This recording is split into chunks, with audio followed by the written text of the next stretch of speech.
In this video we're going to see how to do a goodness of fit test using Excel. So we're going to put in our frequency distributions. We're doing example 11.3, and I'm just going to start the table.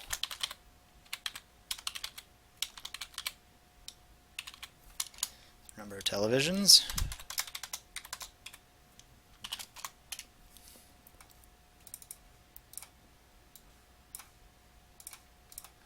Alright, and then we'll have the observed frequency,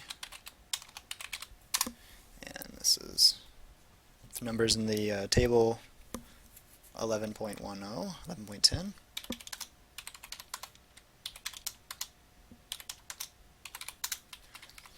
Alright, and then we have our expected frequencies.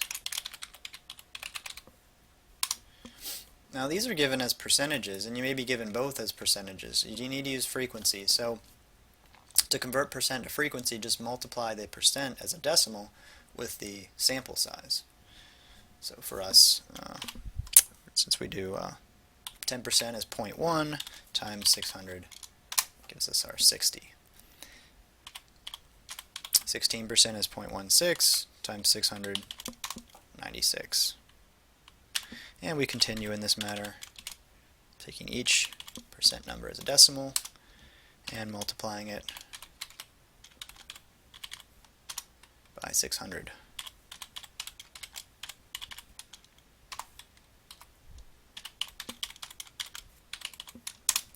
There we go.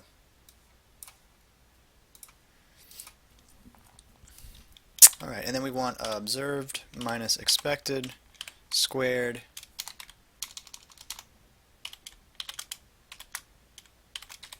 divided by expected.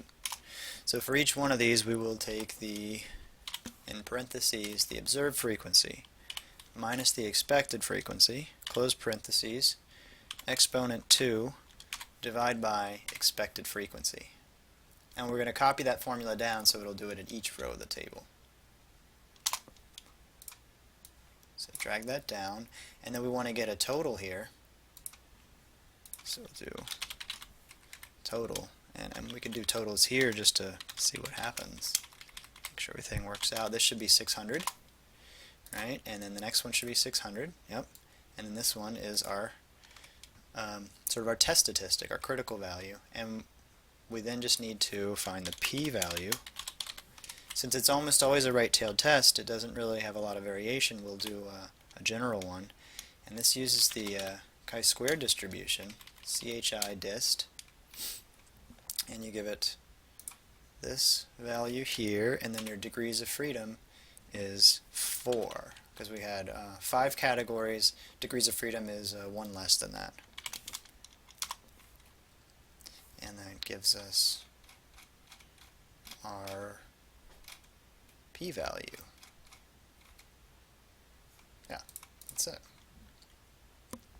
So you can see there's kind of a rounded version of that same number. It's about 0.000006. So the p-value is clearly less than any alpha that we would reasonably use, and so we end up rejecting the null hypothesis. And by default, the null hypothesis is that the observed distribution is the expected distribution, and the alternative is that it's different. So here we would actually have evidence that the observed distribution, which is the distribution of televisions in the western part of the United States, is significantly different from that of all American families in general. So we can make that distinction there. But here mainly focusing on calculation of the p-value, you know, the general hypothesis testing procedure. So should be able to